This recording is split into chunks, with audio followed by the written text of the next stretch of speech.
Voter turnout rates for women have been higher than for men in every U.S. presidential election since 1984, and women have voted for Democrats over Republicans in every presidential election since 1992. Not only do women turn out more than men, but they live longer than men. So those older groups are going to be much more represented by women. So it's important to have women if you're a Democrat running for office.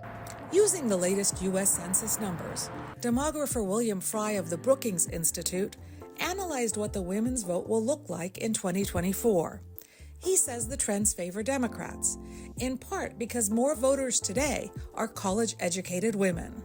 Non-college educated women, who are historically more likely to vote for the Republican presidential candidate, will account for less than 40% of the electorate.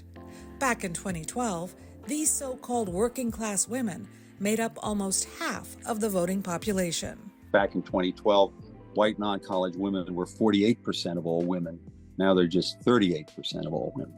Meanwhile, the share of college-educated white women, voters who are historically more likely to vote for Democrats, is rising. They made up 23% of the electorate in 2012. In 2024, they account for 27% of eligible voters. The percentage of Black and Hispanic female eligible voters has roughly remained the same. In 7 key battleground states, the share of white non-college educated women far surpasses the number of white college-educated women.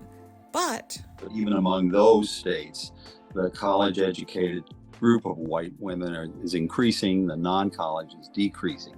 which candidate will be able to harness the power of the woman's vote? Women made their voices heard during the 2022 midterm congressional elections. A majority of men voted Republican, but younger voters, especially women, were largely credited with thwarting a so-called red wave or a Republican sweep. Young women made the bigger difference in that younger group. The issue of abortion rights drove many of those young women to the polls. But abortion is also an issue for Democratic female voters over the age of 50.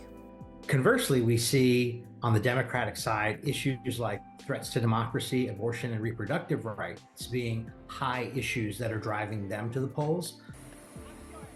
Then there are the factors demographers and pollsters can't calculate, and that's whether a woman candidate, who is also a woman of color, will drive up turnout among women voters. College-educated women tend to turn out more than non-college women, number one. And if there's a special, excitement about this candidate, the fact that we now have a woman candidate may propel some of that a little more. Women comprised more than half of all voters in the 2020 presidential election.